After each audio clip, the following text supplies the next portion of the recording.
ತರ್ಕಾಭಯೇತಂ ವಿಧಿ ಸರ್ವಪೂರ್ವ ಗೀರ್ವಾಣ ವಿಜ್ಞಾನದಮಾನತೋಸ್ಮಿ ಪ್ರಥಮೋ ಹನುಮಾನ್ ನಾಮ ದ್ವಿತೀಯೋ ಭೀಮ ಏವ ಚ ಪೂರ್ಣ ಪ್ರಜ್ಞಸ್ತೃತೀಯಸ್ತು ಭಗವತ್ಕಾರ್ಯ ಸಾಧಕಃ ಬುದ್ಧಿರ್ಬಲಂ ಯಶೋಧೈರ್ಯಂ ನಿರ್ಭಯತ್ವಂ ಅರೋಗತಾ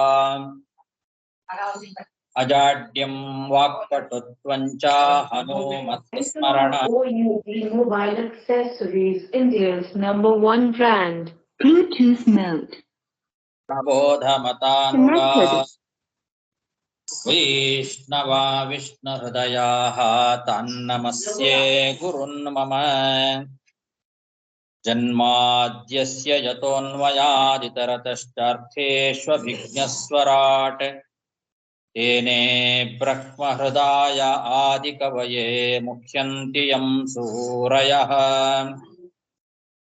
ತೇಜೋ ವಾರಿಮೃದಾಂ ಯಥಾ ವಿನಿಮಯೋ ಯತ್ರ ತ್ರಿಸರ್ಗೋ ಮೃಷಾ ಧಾಮ್ನಾ ಸ್ವೇನ ಸದಾ ಕುಹಕಂ ಸತ್ಯಂ ಪರಂ ಧೀಮಹಿ ಸೃಷ್ಟಿಸ್ಥಿತ್ಯಪ್ಯೇಹಾ ನಿಯತಿದೃಶಿತಮೋ ಬಂಧಮೋಕ್ಷಾಶ್ಚ ಯಸ್ಮಾತ್ ಅಸ್ಯ ಶ್ರೀ ಬ್ರಹ್ಮರುದ್ರ ಪ್ರಭೃತಿ ಸುರನರ ಆತ್ಮಕಸ್ಯ ವಿಷ್ಣೋ ಸಮಸ್ತಾ ಸಕಲ ಗುಣನಿಧಿ ಸರ್ವದೋಷವ್ಯಪೇತಃ ಪೂರ್ಣಾನಂದೋ ವ್ಯಯೋ ಯೋ ಗುರುರಪಿ ಪರಮಃ ಚಿಂತಯೇ ತಂ ಮಹಾಂತಂ ಯಂ ಪ್ರವ್ರಜನ್ ಪ್ರೇತಮಪೇತ ಕೃತ್ಯಂ ದ್ವೈಪಾಯನೋ ವಿರಹ ಕಾತರ ಆಜುಹಾವ ಪುತ್ರೇತಿ ತನ್ಮಯತಯಾ ಕರವೋಪಿ ನೇದುಃ तं ಸರ್ವಭೂತಹೃದಯಂ ಮುನಿಮಾನತೋಸ್ಮಿ. ಶ್ರೀ ಗುರುಭ್ಯೋ ನಮಃ. ಹರಿ ಓಂ. ಶ್ರೀಮದ್ಭಾಗವತದ ಚತುರ್ಥ ಸ್ಕಂಧದ 24ನೇ ಅಧ್ಯಾಯದಲ್ಲಿ ಇವತ್ತು 41ನೇ ಶ್ಲೋಕ.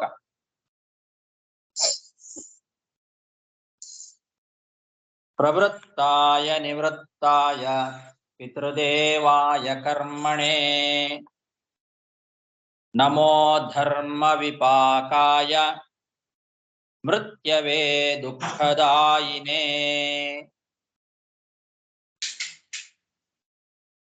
ರುದ್ರದೇವರು ಭಗವಂತನ ಸ್ತೋತ್ರವನ್ನ ಮಾಡ್ತಾ ಇದ್ದಾರೆ.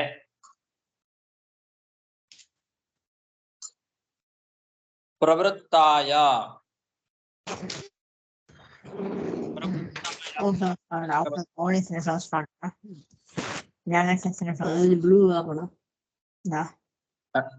ಕೇಳಿಸ್ತಾನೆ. ಪ್ರವೃತ್ತಾಯ ಅಂತಂದ್ರೆ ಪ್ರವೃತ್ತ ಕರ್ಮಗಳು ಅಂತೇನಿದ್ದಾವೆ ಆ ಕರ್ಮಗಳಿಗೆ ಪ್ರೇರಕ ಅಂತ ಅರ್ಥ. ನಿವೃತ್ತಾಯ ಅಂತಂದ್ರೆ ನಿವೃತ್ತ ಕರ್ಮಗಳೇನಿದ್ದಾವೆ ಆ ನಿವೃತ್ತ ಕರ್ಮಗಳಿಗೆ ಪ್ರೇರಕ ಅಂತ ಅರ್ಥ. ಪಿತೃದೇವಾಯ ಕರ್ಮಣೆ, ಪಿತೃದೇವತೆಗಳಲ್ಲಿ ಇರುವ ಆ ಭಗವಂತನಿಗೆ ನಮಸ್ಕಾರ. ಕರ್ಮಣೆ ಅಂದ್ರೆ ಕರ್ಮದಲ್ಲಿ ಇರುವ ಆ ಭಗವಂತನಿಗೆ ನಮಸ್ಕಾರ.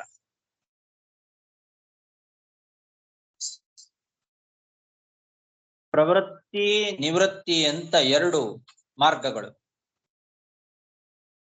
ಪ್ರವೃತ್ತಿ ಮಾರ್ಗ ಮತ್ತು ನಿವೃತ್ತಿ ಮಾರ್ಗ ಅಂತ ಇದೆ. ಆ ಪ್ರವೃತ್ತಿ ಮಾರ್ಗದಲ್ಲಿ ಕರ್ಮವನ್ನ ಮಾಡ್ತಕ್ಕಂಥವರಿಗೆ ಪ್ರವೃತ್ತಿ ಕರ್ಮ ಮಾಡುವವರು ಅಂತ ಕರೀತಾರೆ, ಪ್ರವೃತ್ತ ಕರ್ಮಿಗಳು ಅಂತ. ನಿವೃತ್ತಿ ಮಾರ್ಗದಲ್ಲಿ ಕರ್ಮ ಮಾಡುವವರಿಗೆ ನಿವೃತ್ತ ಕರ್ಮ ಮಾಡುವವರು ಅಂತ ಕರೀತಾರೆ. ಈ ಪ್ರವೃತ್ತ ಕರ್ಮ ಮತ್ತು ನಿವೃತ್ತ ಕರ್ಮ ಈ ಎರಡಕ್ಕೂ ಪ್ರೇರಕನಾದವನು ನೀನು ಅಂತ. ಪ್ರವೃತ್ತಾಯ ಮತ್ತು ನಿವೃತ್ತಾಯ ಅಂತ. ಆಚಾರ್ಯ, ಹಾ, ಪ್ರವೃತ್ತಿ ಕರ್ಮ ನಿವೃತ್ತಿ ಕರ್ಮ ಅಂದ್ರೆ ಒಂದು ಎಕ್ಸಾಂಪಲ್ ಕೊಡಬೇಕು. ಏನು ಪ್ರವೃತ್ತಿ ಕರ್ಮ ಮತ್ತು ನಿವೃತ್ತಿ ಕರ್ಮ ಅಂತನ್ನೋದಕ್ಕೆ ಒಂದು ಅರ್ಥ ಕಾಮ್ಯ ಕರ್ಮ ಮತ್ತು ನಿಷ್ಕಾಮ ಕರ್ಮ ಅಂತ ಇಟ್ಕೊಳ್ಬಹುದು. ಕಾಮ್ಯ ಕರ್ಮ ಪ್ರವೃತ್ತ ಕರ್ಮ, ನಿಷ್ಕಾಮ ಕರ್ಮ ನಿವೃತ್ತ ಕರ್ಮ ಅಂತ. ಆಯ್ತು. ಇನ್ನೊಂದು ಪ್ರವೃತ್ತಿ ಕರ್ಮ ಅಂತಂದ್ರೆ ಪ್ರಾರಬ್ಧ ಕರ್ಮ, ನಿವೃತ್ತಿ ಕರ್ಮ ಅಂತಂದ್ರೆ ಅಪ್ರಾರಬ್ಧ ಕರ್ಮ ಅಂತ ಹಾಗಿಟ್ಕೊಳ್ಬಹುದು.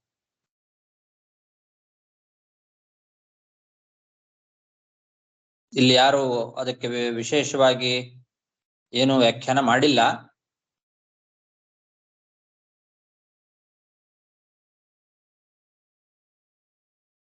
ಬೇರೆ ಕಡೆಯಲ್ಲಿ ಆ ವಿಷಯ ಬರ್ತದೆ. ಪ್ರವೃತ್ತ ಕರ್ಮ ಮತ್ತು ನಿವೃತ್ತ ಕರ್ಮದ ಬಗ್ಗೆ ಬಂದಾಗ ಅದರ ಬಗ್ಗೆ ವಿಶೇಷವಾಗಿ ನೋಡೋಣ. ಮತ್ತು ಪಿತೃದೇವಾಯ ಅಂತಂದ್ರೆ ಪಿತೃದೇವತೆಗಳಲ್ಲಿ ಇದ್ದು ತತ್ತದ್ ಯೋಗ್ಯ ಕಾರಣವತ್ವಾತ್ ತತ್ತತ್ ಶಬ್ದ ವಾಚ್ಯಾಯ. ಪಿತೃದೇವತೆಗಳಲ್ಲಿ ಇದ್ದು ಅವರವರ ಯೋಗ್ಯತೆಗೆ ಕಾರಣ ಆಗಿರೋದ್ರಿಂದ ಆ ಶಬ್ದಗಳಿಂದಲೇ ವಾಚ್ಯನಾಗಿದ್ದಾನೆ ಭಗವಂತ. ಪಿತೃದೇವ ಅಂತಾನೆ ಕರೀತಾರೆ ಅವನನ್ನ, ಪಿತೃದೇವತೆಗಳ ಒಳಗೆ ಇರೋದ್ರಿಂದ. ಇನ್ನು ಕರ್ಮಣೆ ಅಂತನ್ನೋದು ಪ್ರತ್ಯೇಕ, ವಿಶೇಷವಾಗಿ ಕ್ರಿಯಾರೂಪನಾಗಿದ್ದಾನೆ, ಕರ್ಮರೂಪನಾಗಿದ್ದಾನೆ ಭಗವಂತ.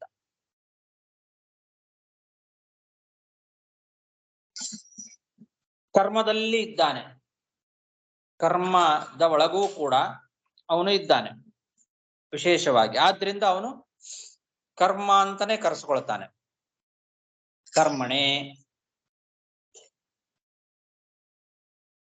ಆಮೇಲೆ ಧರ್ಮ ವಿಪಾಕಾಯ ಅಂತ, ಧರ್ಮದ ವಿಪಾಕ ಅಂದ್ರೆ ಧರ್ಮ ಅಂದ್ರೆ ಕರ್ಮನೆ, ಆ ಕರ್ಮಗ ಫಲವನ್ನ ತಂದು ಕೊಡ್ತಕ್ಕಂಥವನು ಅಂತ ಅರ್ಥ. ಧರ್ಮ ವಿಪಾಕ, ನಾವೇನು ಧರ್ಮ ಕಾರ್ಯಗಳನ್ನ ಮಾಡ್ತೇವೆ ಆ ಧರ್ಮ ಕಾರ್ಯದಿಂದ ಪುಣ್ಯವನ್ನ ಕೊಡುವವನು ಧರ್ಮ ವಿಪಾಕ. ಧರ್ಮ ವಿಪಾಕ ಆಗೋದು ಅಂದ್ರೇನು? ಅದು ಫಲ ಕೊಡೋದು ಅಂತ ಅರ್ಥ. ನಾವು ಮಾಡುವ ಧರ್ಮ ಏನಿದೆ ಅದರ ಫಲ ಅವನಿಂದಲೇ ಸಿಗ್ತದೆ. ಹಾಗೆ ಧರ್ಮಕ್ಕೆ ಫಲವನ್ನ ತಂದು ಕೊಡ್ತಕ್ಕಂಥವನು ಅಂತ ಅರ್ಥ. ಧರ್ಮ ಫಲದಾತ್ರವು. ಮೃತ್ಯವೇ, ಮೃತ್ಯು ಅಂತ ಅವನಿಗೆ ಹೆಸರು.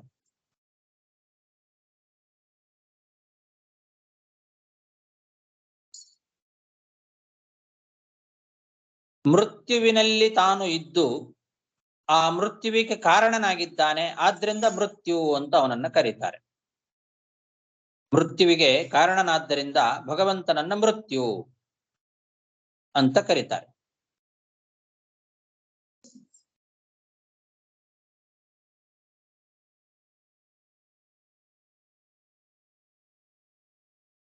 ಮೃತ್ಯು ಅನ್ನಲ್ಲಿ ಉಕಾರ ಏನಿದೆ ಅದನ್ನ ಇನ್ನು 2 ಬಾರಿ ಇಟ್ಟುಕೊಂಡ್ರೆ ಮೃತಿಯಿಂದ ಅವನು ಉದ್ಗತ ಅಂದ್ರೆ ಅವನಿಗೆ ಮರಣ ಇಲ್ಲ. ಮೃತಿ ಉಳಿದವರಿಗೆಲ್ಲ ಮೃತಿಯನ್ನ ತಂದು ಕೊಡ್ತಾನೆ, ಅವನು ಮರಣದಿಂದ ಮೀರಿದ್ದಾನೆ, ಮರಣವನ್ನ ಮೀರಿದ್ದಾನೆ. ಆದ್ರಿಂದಲೂ ಮೃತ್ಯು ಭಗವಂತ. ಅಂತಹ ಮೃತ್ಯವೇ ಅಂತ ಹಾಗೂ ಇಟ್ಟುಕೊಳ್ಬಹುದು. ಆಮೇಲೆ ದುಃಖದಾಯಿನೇ, ದುಃಖವನ್ನ ತಂದು ಕೊಡ್ತಕ್ಕಂಥವನು ಅಂತ ಅರ್ಥ. ದುಃಖ ಅಂತನ್ನೋ ಶಬ್ದಕ್ಕೆ ಸುಖ ಅಂತನೂ ಅರ್ಥ ಇದೆ. ಸುಖ ಮತ್ತು ದುಃಖ ಎರಡನ್ನೂ ತಂದು ಕೊಡ್ತಕ್ಕಂಥವನು. ಯಾರಿಗೆ ಯಾವುದರಲ್ಲಿ ಯೋಗ್ಯತೆ ಇದೆಯೋ ಆ ಯೋಗ್ಯತಾನುಸಾರವಾಗಿ ಸುಖ ಮತ್ತು ದುಃಖಗಳನ್ನ ತಂದು ಕೊಡ್ತಕ್ಕಂಥವನು.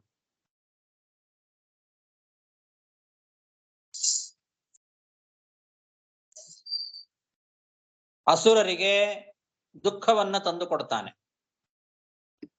ಸುರರಿಗೆ ಸುಖವನ್ನ ತಂದು ಕೊಡ್ತಾನೆ.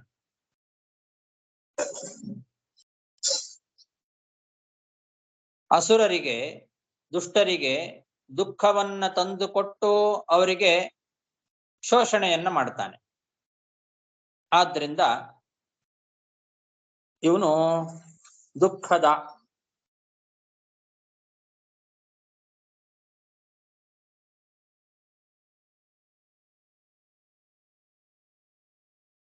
ಬರೀ ದುಹು ಅನ್ನೋ ಶಬ್ದಕ್ಕೆನೆ ದುಃಖ ಅಂತ ಅರ್ಥ ಇದೆ. ಖ ಅನ್ನೋ ಶಬ್ದಕ್ಕೆ ಸುಖ ಅಂತ ಅರ್ಥ ಇದೆ. ಖಂ ಸುಖಂ ಅಂತ ಶ್ರುತಿ. ದುಹು ಅಂದ್ರೇನ ಸಾಕು ದುಃಖ ಅಂತ ಅರ್ಥ. ದುಹು ಅನ್ನೋ ಧಾತು ದುಃಖ ಅನ್ನೋ ಅರ್ಥವನ್ನ ಕೊಡ್ತದೆ. ಆವಾಗ ದುಃಖ ಮತ್ತು ಸುಖ ಎರಡನ್ನೂ ಕೊಡುವವನು ಅನ್ನೋ ಅರ್ಥ ದುಃಖದಾಯಿನೇ ಅನ್ನೋ ಶಬ್ದದಿಂದಲೇ ಬರ್ತದೆ. ಇನ್ನೊಂದು ದು ಅನ್ನೋ ಶಬ್ದಕ್ಕೆ ಶೋಷಣೆ ಮಾಡುವವನು ಅನ್ನೋ ಅರ್ಥ ಇದೆ. ದೈ ಶೋಷಣೆ ಅಂತ ಒಂದು ಧಾತು ಇದೆ. ಆದ್ರಿಂದ ದುಹು ಅಂದ್ರೆ ಶೋಷಿಸುವವನು, ಅಸುರರಿಗೆ ದುಃಖವನ್ನ ಕೊಟ್ಟು ಶೋಷಣೆ ಮಾಡ್ತಾನೆ ಅಂತ ಅರ್ಥ. ಹೀಗೆ ಅಸುರರಿಗೆ ದುಃಖವನ್ನ ಕೊಡ್ತಾನೆ, ಸುರರಿಗೆ ಸುಖವನ್ನ ಕೊಡ್ತಾನೆ. ಆದ್ರಿಂದ ಅವನು ದುಃಖದಾಯಿ. ಅಂತಹ ದುಃಖದಾಯಿಯಾದ ಭಗವಂತನಿಗೆ ನಮಸ್ಕಾರ ಅಂತ ಇದ್ದಾರೆ ರುದ್ರದೇವರು. ಪ್ರವೃತ್ತಾಯ ನಿವೃತ್ತಾಯ ಪಿತೃದೇವಾಯ ಕರ್ಮಣೆ ನಮೋ ಧರ್ಮ ವಿಪಾಕಾಯ ಮೃತ್ಯವೇ ದುಃಖದಾಯಿನೇ ನಮಸ್ತೆ ಆಶಿಷಾಂ ಈಶೇ ಈಶ ಮನವೇ ಕಾರಣಾತ್ಮನೇ ನಮೋ ಕೃಷ್ಣಾಯ ಕುಂಠಮೇಧಸೇ.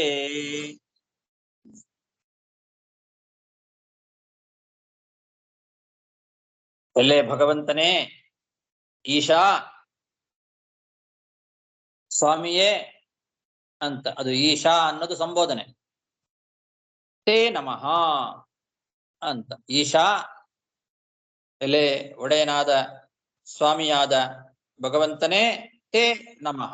ನಮಃ ತೇ ಆಶಿಷಾಂ ಈಶ ಮನವೇ ಕಾರಣಾತ್ಮನೇ. ಆಶಿಷಾಂ ಕಾರಣಾತ್ಮನೇ, ಆಶೀರ್ವಾದಗಳಿಗೆ ಕಾರಣ, ನಿಯಾಮಕ ಅಂತ ಅರ್ಥ. ಎಲೆ ಆಶಿಷಾಂ ಕಾರಣಾತ್ಮನೇ, ಆಶೀರ್ವಾದಕ್ಕೆ, ಆಶೀರ್ವಾದಗಳಿಗೆ ನಿಯಾಮಕನಾಗಿರ್ತಕ್ಕಂತಹ ಭಗವಂತನೇ ನಿನಗೆ ನಮಸ್ಕಾರ. ಮನವೇ, ಮನವೇ ಅಂದ್ರೆ ಮನು ಅಂದ್ರೆ ಮನನ, ಮನನಶೀಲನಾಗಿರ್ತಕ್ಕಂಥವನು ಅಂತ ಒಂದರ್ಥ. ಮನು ಅಂದ್ರೆ ಮನನಶೀಲ. ಇನ್ನೊಂದರ್ಥ ಮನು ಅಂದ್ರೆ ಮಂತ್ರ ವಾಚ್ಯ, ಎಲ್ಲ ಮಂತ್ರಗಳಿಂದ ವಾಚ್ಯನಾಗಿರ್ತಕ್ಕಂಥವನು ಅಂತ ಒಂದರ್ಥ. ಇನ್ನೊಂದರ್ಥ ಮನು ಅಂದ್ರೆ ಜ್ಞಾನ ಅಂತ ಅರ್ಥ. ಮನು ಅವಬೋಧನೆ, ಜ್ಞಾನ ರೂಪನಾಗಿದ್ದಾನೆ ಅಂತ ಅರ್ಥ. ಹೀಗೆ ಮನವೇ ಅಂತನ್ನೋ ಶಬ್ದಕ್ಕೆ ಮೂರು ಅರ್ಥಗಳು. ಮನು ಅಂದ್ರೆ ಜ್ಞಾನ, ಜ್ಞಾನ ರೂಪನಾದವನೇ ನಿನಗೆ ನಮಸ್ಕಾರ. ಇನ್ನೊಂದು ಮನನಶೀಲನಾಗಿದ್ದಾನೆ, ಸದಾ ಮನನ ಮಾಡ್ತಕ್ಕಂಥವನು, ಮನನಶೀಲ. ನಾರಾಯಣ ಅಂತ ಒಂದು ರೂಪ ಇದೆ. ಮೂಲ ರೂಪ ನಾರಾಯಣ ಬೇರೆ, ಮೂಲ ರೂಪ ಅಲ್ಲದೆ ನಾರಾಯಣ ಅಂತನ್ನೋ ಒಂದು ಅವತಾರ ರೂಪನೂ ಇದೆ. ನರ ಮತ್ತು ನಾರಾಯಣ ಅಂತ ಎರಡು ರೂಪಗಳಲ್ಲಿ ನಾರಾಯಣ ಅಂತನ್ನೋ ರೂಪ ಏನಿದೆ, ದೊಡ್ಡ ಋಷಿ ಅದು. ನಾರಾಯಣ ಋಷಿ ಭಾರಿ ಅದ್ಭುತವಾದ ತಪಸ್ಸನ್ನ ಮಾಡಿ ಜಗತ್ತಿಗೆ ತಪಸ್ಸು ಹೇಗೆ ಮಾಡಬೇಕು ಅಂತ ತೋರಿಸಿಕೊಟ್ಟಂತಹ ರೂಪ. ಆ ರೂಪದಿಂದ ಸದಾ ಮನನ ಮಾಡ್ತಾ ಇರ್ತಾನಂತೆ ಭಗವಂತ, ಮನನಶೀಲ. ಆದ್ರಿಂದ ಅವನಿಗೆ ಮನು ಅಂತ. ಮನವೇ, ಮನನಶೀಲನಾದವನೇ ಅಂತ. ಇನ್ನೊಂದು ಮಂತ್ರಗಳು ಏನೇನಿದ್ದಾವೆ ಎಲ್ಲ ಮಂತ್ರಗಳಿಂದ ವಾಚ್ಯನಾಗಿರ್ತಕ್ಕಂಥವನು. ಮಂತ್ರಗಳು ಅಂದ್ರೆ ವೇದ ಶಬ್ದಗಳು, ವೇದದಲ್ಲಿರ್ತಕ್ಕಂತಹ ಪ್ರತಿಯೊಂದು ಮಂತ್ರಗಳು, ಆ ಎಲ್ಲ ಮಂತ್ರಗಳಿಂದ ವಾಚ್ಯ. ಆದ್ರಿಂದಲೂ ಮನು. ಆಮೇಲೆ ಕಾರಣಾತ್ಮನೆ, ಎಲ್ಲ ಕಾರಣ, ಎಲ್ಲದಕ್ಕೂ ಕಾರಣ. ಆದ್ರಿಂದ ಅವನು ಕಾರಣ ಅಂತಾನೆ ಕರೆಸ್ಕೊಳ್ತಾನೆ. ಎಲ್ಲದಕ್ಕೂ ಕಾರಣನಾಗಿದ್ದಾನೆ, ಆದ್ರಿಂದ ಕಾರಣ ಅಂತ. ಕಾರಣಾತ್ಮನೆ ನಮಃ. ನಮಃ ಧರ್ಮಾಯ. ಧರ್ಮ ಅಂತ ಅವನಿಗೆ ಹೆಸರು. ಮಹತೇ ಧರ್ಮಾಯ.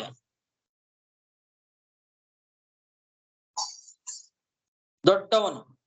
ಮಹತ್ ಅಂತರಂದ್ರೆ ಎಲ್ಲದಕ್ಕಿಂತ ದೊಡ್ಡದು ಅಂತ ಅರ್ಥ.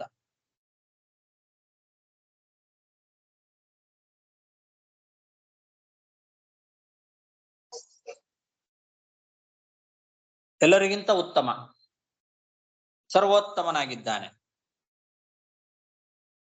ಮತ್ತು ಅಕುಂಠ ಮೇಧಸೆ. ಅಕುಂಠ ಮೇಧಸ್ಸು ಅಂದ್ರೆ ಜ್ಞಾನ. ಅವನ ಜ್ಞಾನ ಯಾವತ್ತೂ ಕೂಡ ಕುಂಠಿತವಾಗೋದಿಲ್ಲ. ಅಕುಂಠವಾದ ಜ್ಞಾನ ಅಂದ್ರೆ ಪೂರ್ಣವಾದ ಜ್ಞಾನ, ಪೂರ್ಣ ಜ್ಞಾನ ಉಳ್ಳವನು ಅಂತರ್ಥ.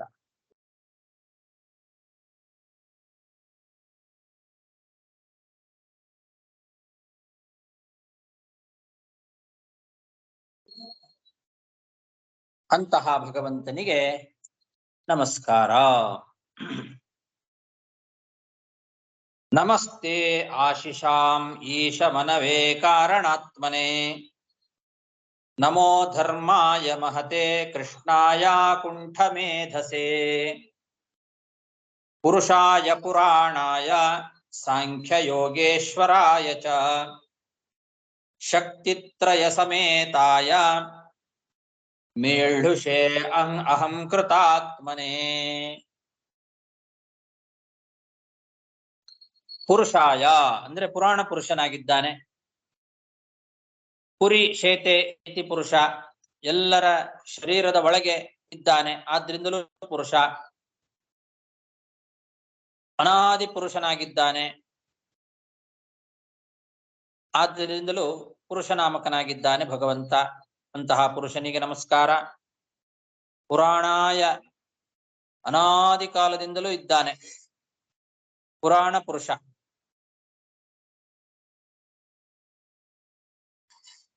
ಸಾಂಖ್ಯ ಯೋಗೇಶ್ವರಾಯ ಚ. ಸಾಂಖ್ಯ ಮತ್ತು ಯೋಗ ಇವುಗಳಿಗೆ ಒಡೆಯ, ಅಷ್ಟಾಂಗ ಯೋಗಗಳು. ಸಾಂಖ್ಯ ಅಂದ್ರೆ ಯಥಾರ್ಥವಾದ ಜ್ಞಾನ. ಸಾಂಖ್ಯ ಅನ್ನೋ ಶಬ್ದಕ್ಕೆ ಯಥಾರ್ಥ ಜ್ಞಾನ ಅಂತ ಅರ್ಥ. ಅದಕ್ಕೂ ಮತ್ತು ಯೋಗ ಅಂದ್ರೆ ಅಷ್ಟಾಂಗ ಯೋಗಗಳು, ಅವುಗಳಿಗೆ ಈಶ್ವರ ಒಡೆಯನಾಗಿದ್ದಾನೆ. ಯಥಾರ್ಥ ಜ್ಞಾನಕ್ಕೂ ಮತ್ತು ಯೋಗ ಅಂತಂದ್ರೆ ಅಷ್ಟಾಂಗ ಯೋಗ, ಅವುಗಳಿಗೂ ಒಡೆಯ ಅಂತ. ಅಥವಾ ಯೋಗ ಅಂದ್ರೆ ಉಪಾಯ ಅಂತ ಒಂದು ಅರ್ಥ ಇದೆ. ಯೋಗೋಪಾಯ ಅಂತ ಭಗವದ್ಗೀತೆಯಲ್ಲಿ ಯೋಗ ಅಂದ್ರೆ ಉಪಾಯ ಅಂತ. ಸಾಂಖ್ಯ ಅಂದ್ರೆ ಯಥಾರ್ಥ ಜ್ಞಾನ. ಆ ಸಾಂಖ್ಯ ಯೋಗ ಯಥಾರ್ಥ ಜ್ಞಾನ ಮತ್ತು ಅದರ ಉಪಾಯ, ಅವುಗಳಿಗೆ ಒಡೆಯ ಅಂತ. ಅದು ಅಷ್ಟಾಂಗ ಯೋಗ ವಿಶಿಷ್ಟವೂ ಆಗಿರ್ತದೆ. ಯೋಗ ಉಪಾಯ, ಅದಕ್ಕೆ ಯೋಗ ಅಂತ ಹೆಸರು ಬಂದದ್ದು. ಅದು ಕೂಡ ಯಥಾರ್ಥ ಜ್ಞಾನಕ್ಕೆ ಉಪಾಯನೇ, ಅದು ಸಾಧನನೇ. ಆದ್ರಿಂದಲೇ ಅದಕ್ಕೆ ಯೋಗ ಅಂತ ಹೆಸರು. ಯಥಾರ್ಥ ಜ್ಞಾನ ಮತ್ತು ಅದರ ಉಪಾಯಗಳು, ಅದಕ್ಕೆಲ್ಲ ಒಡೆಯನಾಗಿದ್ದಾನೆ ಭಗವಂತ. ಅಂತಹ ಸಾಂಖ್ಯ ಯೋಗೇಶ್ವರಾಯ. ಶಕ್ತಿತ್ರಯ ಸಮೇತಾಯ. ಶಕ್ತಿತ್ರಯ, ಮೂರು ಶಕ್ತಿಗಳು: ಜ್ಞಾನಶಕ್ತಿ, ಕ್ರಿಯಾಶಕ್ತಿ ಮತ್ತು ಇಚ್ಛಾಶಕ್ತಿ. ಈ ಮೂರು ಶಕ್ತಿಯಿಂದ ಕೂಡಿರ್ತಕ್ಕಂಥವನು ಅಂತ ಅರ್ಥ. ಯಾವುದೇ ಒಂದು ಕ್ರಿಯೆ ಆಗಬೇಕಾಗಿದ್ರೆ ಜ್ಞಾನ, ಇಚ್ಛಾ ಮತ್ತು ಕ್ರಿಯೆ, ಈ ಮೂರು ಆಗಬೇಕು. ಬರೇ ಜ್ಞಾನ ಇದ್ರೆ ಸಾಕಾಗೋದಿಲ್ಲ, ಬರೇ ಕ್ರಿಯಾ ಇದ್ರೂ ಸಾಕಾಗೋದಿಲ್ಲ, ಜ್ಞಾನ ಬೇಕು. ಜ್ಞಾನ ಇಚ್ಛಾ ಎರಡು ಇದ್ರೂ ಸಾಕಾಗೋದಿಲ್ಲ, ಕ್ರಿಯೆ ಬೇಕು. ಇಚ್ಛೆ ಇಲ್ಲದೆ ಏನೂ ಆಗೋದಿಲ್ಲ. ಹೀಗೆ ಜ್ಞಾನ ಇಚ್ಛಾ ಕ್ರಿಯೆ ಈ ಮೂರು ಸೇರಿದಾಗ ಒಂದು ಕರ್ಮ ಆಗ್ತದೆ. ಈ ಜ್ಞಾನ ಕ್ರಿಯಾ ಮತ್ತು ಇಚ್ಛಾ ಎಂಬ ಮೂರು ಶಕ್ತಿಗಳೇನಿದ್ದಾವೆ, ಆ ಮೂರು ಶಕ್ತಿಗಳಿಂದ ಕೂಡಿರ್ತಕ್ಕಂಥವನು ಭಗವಂತ. ಶಕ್ತಿತ್ರಯ ಸಮೇತ ಅಂತ ಇದು ಒಂದರ್ಥ. ಅಥವಾ ಶಕ್ತಿತ್ರಯಗಳು ಮಹಾಲಕ್ಷ್ಮೀ ದೇವಿಯ ಮೂರು ರೂಪ ಶ್ರೀ ಭೂ ದುರ್ಗಾ, ಈ ಮೂರು ರೂಪಗಳನ್ನ ಶಕ್ತಿತ್ರಯ ಅಂತ ಕರೀತಾರೆ. ಮೂರು ಶಕ್ತಿಗಳು, ಶ್ರೀ ಶಕ್ತಿ, ಭೂಶಕ್ತಿ, ದುರ್ಗಾಶಕ್ತಿ. ಈ ಶ್ರೀ ಭೂ ದುರ್ಗಾ ರೂಪಗಳಾಗಿರ್ತಕ್ಕಂತಹ ತನ್ನ ಪತ್ನಿಯರಾದ ಮೂರು ಶಕ್ತಿಗಳೇನಿದ್ದಾವೆ ಆ ಶಕ್ತಿಯರಿಂದ ಸಮೇತನಾಗಿದ್ದಾನೆ ಸದಾಕಾಲ. ಶ್ರೀ ಭೂ ದುರ್ಗಾ ಎಂಬ ತನ್ನ ಪತ್ನಿ ರೂಪಗಳೇನಿದ್ದಾವೆ ಶಕ್ತಿ ತ್ರಯಗಳು, ಅವುಗಳಿಂದ ಸಹಿತನಾದವನು ಅಂತ ಅದು ಒಂದರ್ಥ. ಶಕ್ತಿತ್ರಯ ಸಮೇತಾಯ ಮೀಳ್ಹುಷೆ. ಮೀಳ್ಹುಷೆ ಅಂತಂದ್ರೆ ಮಹಾಪರಾಕ್ರಮವುಳ್ಳವನು, ವೀರ್ಯವುಳ್ಳವನು ಅಂತ ಒಂದರ್ಥ. ಇನ್ನೊಂದು ಭಕ್ತರಿಗೆ ಅಭಿಲಷಿತವಾದದ್ದನ್ನೆಲ್ಲ ತಂದು ಕೊಡೋನು, ಸೇಚಕ. ಮೀಳ್ಹುಷ ಅಂದ್ರೆ ಸುರಿಯೋನು ಅಂತ ಅರ್ಥ. ಯಾರು ಏನು ಅಪೇಕ್ಷೆ ಪಡ್ತಾರೋ ಭಕ್ತರು, ಅವರಿಗೆ ಅದನ್ನ ಅಭಿಷೇಚನ ಮಾಡ್ತಾನೆ, ತಂದು ಸುರಿತಾನೆ, ಕೊಡೋನು ಅಂತ ಅರ್ಥ. ಮೀಳ್ಹುಷೆ ಅಭೀಷ್ಟದಾತ್ರೆ ಅಂತ ಅರ್ಥ. ಭಕ್ತರ ಅಭೀಷ್ಟಗಳನ್ನ ತಂದು ಕೊಡ್ತಕ್ಕಂಥವನು ಮೀಳ್ಹುಷೆ. ಅಹಂಕೃತ ಆತ್ಮನೇ. ಅಹಂಕೃತಾತ್ಮ ಅಂತನ್ನೋ ಶಬ್ದಕ್ಕೆ ಅಹಂಕಾರ ಏನಿದೆ ತತ್ವ, ಅಹಂಕಾರ ಅನ್ನೋ ತತ್ವ, ಆ ಅಹಂಕಾರ ತತ್ವಕ್ಕೆ ಅಭಿಮಾನಿ ಸ್ವಾಮಿ ನೀನೇ ಅಂತ. ಅಹಂಕಾರ ತತ್ವಕ್ಕೆ ಸ್ವಾಮಿಯಾದವನು, ಒಡೆಯನಾದವನು ತಾನು ರುದ್ರ, ತನಗೂ ಒಡೆಯ ಆ ಭಗವಂತ. ಆದ್ರಿಂದ ಅದನ್ನ ಹೇಳ್ತಾ ಇದ್ದಾನೆ. ನನ್ನಿಂದ ಅಭಿಮನ್ಯಮಾನವಾದ ಯಾವ ಅಹಂಕಾರ ಅನ್ನೋ ತತ್ವ ಇದೆ, ಆ ತತ್ವಕ್ಕೆ ನೀನೇ ಒಡೆಯ, ನಂದೇನು ಇಲ್ಲ, ಎಲ್ಲ ನಿಂದೆ ಅಂತ. ನೀನೇ ಅದಕ್ಕೆ ಒಡೆಯ, ಅಹಂಕೃತಾತ್ಮ ನೀನೇ ಅಂತ. ಇನ್ನೊಂದು ಅಹಂಕಾರ ಅನ್ನೋ ಶಬ್ದಕ್ಕೆ ರುದ್ರ ಅಂತಾನೆ ಅರ್ಥ ಇದೆ. ಯಾಕೆ? ಅಹಂಕಾರಕ್ಕೆ ಒಡೆಯನಾದ್ದರಿಂದ. ಅಹಂಕೃತೆ ಅಂದ್ರೆ ನನ್ನಲ್ಲಿ, ರುದ್ರೇ ಆತ್ಮ ಮನಃ ಯಸ್ಯ ಸಹ. ಅಹಂಕೃತೆ ರುದ್ರೇ ಆತ್ಮ ಮನಃ ಯಸ್ಯ ತಸ್ಮೈ ನಮಃ ಅಂತ. ಅಹಂಕೃತಾತ್ಮ ರುದ್ರನಲ್ಲಿ ನಿನಗೆ ಮನಸ್ಸಿದೆ, ನನ್ನ ಮೇಲೆ ತಾನೇ ಹೇಳ್ಕೊಳ್ತಾ ಇದ್ದಾರೆ ರುದ್ರ. ಅಹಂಕೃತೆ ರುದ್ರೇ ಆತ್ಮ ಮನಃ, ನನ್ನ ಮೇಲೆ ನಿನಗೆ ಮನಸ್ಸಿದೆ ಅಂತ. ನನ್ನನ್ನ ಸದಾ ನೀನು ಅನುಗ್ರಹ ಮಾಡ್ತಾ ಇರ್ತಿದಿ, ನನ್ನನ್ನು ಯಾವಾಗ್ಲೂ ನೋಡ್ತಾ ಇರ್ತಿದಿ, ಅಂತಹ ನಿನಗೆ ನಮಸ್ಕಾರ ಅಂತ. ನಮಗೆ ಭಗವಂತ ಯಾವಾಗ್ಲೂ ನಮ್ಮ ಮೇಲೆ ಕಣ್ಣಿಟ್ಟಿರ್ತಾನೆ, ನಮ್ಮನ್ನ ಯಾವಾಗ್ಲೂ ನೋಡ್ತಾ ಇರ್ತಾನೆ, ನಮ್ಮನ್ನ ಸದಾ ಗಮನಿಸ್ತಾನೆ ಭಗವಂತ ಅನ್ನೋ ಎಚ್ಚರ ಇರಬೇಕು. ಆ ಭಗವಂತನೇ ನನ್ನೊಳಗೆ ಕೂತು ನನ್ನನ್ನ ಈ ರೀತಿ ಮಾಡಿಸ್ತಾ ಇದ್ದಾನೆ, ನೋಡಿಸ್ತಾ ಇದ್ದಾನೆ ಅನ್ನೋ ಎಚ್ಚರ ಇರಬೇಕು. ನನ್ನ ಮೇಲೆ ಭಗವಂತನಿಗೆ ಪ್ರೀತಿ ಇದೆ, ನನ್ನ ಮೇಲೆ ಮನಸ್ಸಿದೆ ಭಗವಂತನಿಗೆ ಅನ್ನೋ ಒಂದು ಚಿಂತನೆ ಬರಬೇಕು. ಇದಕ್ಕೆ ಅವನೇ ಒಡೆಯ, ಇದು ನನ್ನ ಶರೀರ, ಇದಕ್ಕೆ ಭಗವಂತ ನೀನೇ ಸ್ವಾಮಿ, ನೀನೇ ಒಡೆಯ ಇದಕ್ಕೆ ಅಂತ. ಇದು ಅಂದ್ರೆ ಅಹಂಕಾರ ತತ್ವ. ಇವಾಗ ರುದ್ರದೇವರ ಶರೀರ, ಈ ಅಹಂಕಾರ ತತ್ವಕ್ಕೆ ನೀನೇ ಸ್ವಾಮಿ. ಆತ್ಮ ಅನ್ನೋ ಶಬ್ದಕ್ಕೆ ಸ್ವಾಮಿ, ಒಡೆಯ ಅಂತ ಅರ್ಥ ಇದೆ. ಹಾಗಾಗಿ ಈ ಅಹಂಕಾರ ತತ್ವಕ್ಕೆ ನೀನೇ ಸ್ವಾಮಿಯಾಗಿದ್ದಿ.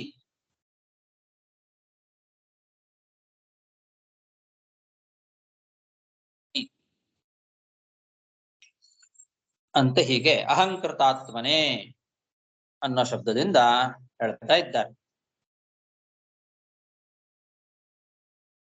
ಪುರುಷಾಯ ಪುರಾಣಾಯ ಸಾಂಖ್ಯ ಯೋಗೇಶ್ವರಾಯ ಚ ಶಕ್ತಿತ್ರಯ ಸಮೇತಾಯ ಮೇಢುಷೇ ಅಹಂಕೃತಾತ್ಮನೇ ಚೇತ ಆಕೂತಿ ರೂಪಾಯ ನಮೋ ವಾಚೋ ವಿಭೂತಯೇ ದರ್ಶನಂ ನೋ ದಿದೃಕ್ಷೂಣಾಂ ದೇಹಿ ಭಾಗವತಾರ್ಚಿತಂ.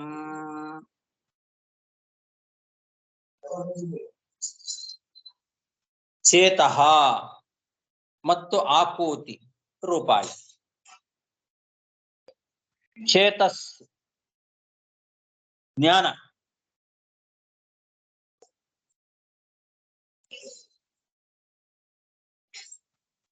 ರೂಪ ಅಂದ್ರೆ ರೂಪಯತಿ.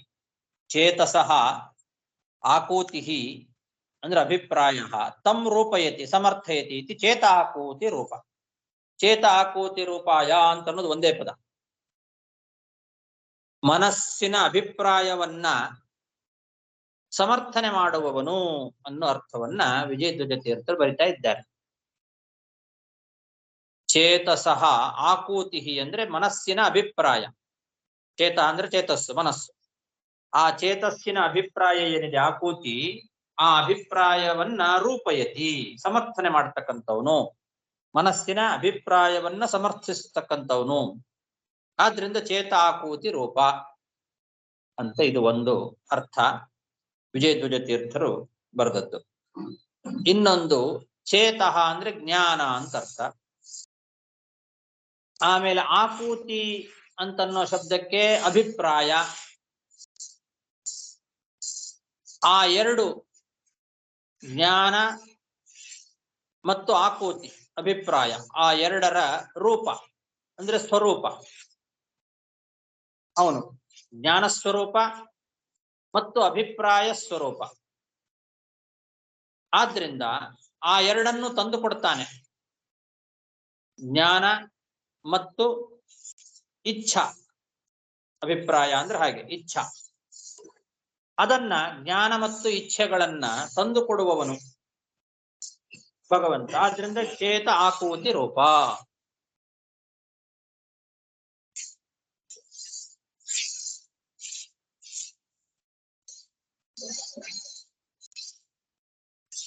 ಇದು ಯಾದವಾರ್ಯರು ಬರೆದಂತಹ ಅರ್ಥ. ಚೇತಃ ಅಂದ್ರೆ ಜ್ಞಾನ, ಆಕೂತಿ ಅಂದ್ರೆ ಅಭಿಪ್ರಾಯ ಅಂದ್ರೆ ಇಚ್ಛೆ. ಈ ಎರಡನ್ನು ಕೊಡುವವನು ತತ್ಸ್ವರೂಪನಾಗಿ ಆ ಎರಡನ್ನು ತಂದು ಕೊಡುವವನು ಆ ಭಗವಂತ. ಆದ್ರಿಂದ ಚೇತ ಆಕೂತಿ ರೂಪ. ಅಂತಹ ಚೇತ ಆಕೂತಿ ರೂಪಾಯ ನಮಃ. ವಾಚಃ, ವಾಚಃ ವಿಭೂತಿ. ವಾಚಃ ಅಂತಂದ್ರೆ ಮಾತುಗಳು. ಮಾತುಗಳು ಅಂದ್ರೇನು? ಶಾಸ್ತ್ರಗಳು, ಶಬ್ದ, ಎಲ್ಲ ಶಬ್ದಗಳು, ಎಲ್ಲ ಶಾಸ್ತ್ರಗಳು. ಆ ಎಲ್ಲ ಶಾಸ್ತ್ರಗಳ ವಿಭೂತಿ ಸೃಷ್ಟಿ ಯಾರಿಂದ ಆಗಿದೆ? ಅದು ಭಗವಂತನಿಂದ.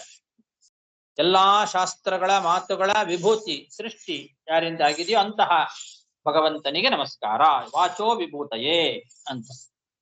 ವಾಚಃ ವಿಭೂತಿ, ಮಾತುಗಳ ಸೃಷ್ಟಿ ಯಾರಿಂದ ಆಯ್ತು? ಎಲ್ಲ ಮಾತುಗಳ, ಎಲ್ಲ ಶಾಸ್ತ್ರಗಳ, ಎಲ್ಲ ಶಬ್ದಗಳ ಸೃಷ್ಟಿ ಯಾರಿಂದ ಆಗಿದೆಯೋ ಅಂತಹ ಭಗವಂತನಿಗೆ ನಮಸ್ಕಾರ ಅಂತ. ಎಲ್ಲ ಶಾಸ್ತ್ರಗಳನ್ನ ರಚನೆ ಮಾಡತಕ್ಕಂಥವನು ಅಂತ ಅರ್ಥ. ಮಹಾಭಾರತಾದಿ ಸಮಸ್ತ ಶಾಸ್ತ್ರ ರಚಯಿತ ಆ ಭಗವಂತ. ಅಂತಹ ವಾಚೋ ವಿಭೂತಯೇ ನಮಃ. ದರ್ಶನಂ ನಃ ದಿದೃಕ್ಷೂಣಾಂ ದೇಹಿ. ದಿದೃಕ್ಷೂಣಾಂ ದರ್ಶನಂ ದೇಹಿ. ನಿನ್ನ ರೂಪವನ್ನ ನೋಡಬೇಕು ಅಂತ ಯಾರು ಬಯಸ್ತಾರಲ್ಲ ಭಗವದ್ ಭಕ್ತರು, ಭಾಗವತಾರ್ಚಿತಂ ದರ್ಶನಂ ನೋ ದೇಹಿ. ಭಗವದ್ಭಕ್ತರು ಆರಾಧನೆ ಮಾಡುವ ಆ ನಿನ್ನ ರೂಪ ಏನಿದೆ, ಆ ನಿನ್ನ ರೂಪವನ್ನ ನೋಡಬೇಕು ಅಂತ ಬಯಸ್ತಕ್ಕಂತಹ ನಮಗೆಲ್ಲ ದರ್ಶನವನ್ನ ಕೊಡು ಅಂತ ಕೇಳ್ತಾ ಇದ್ದಾರೆ.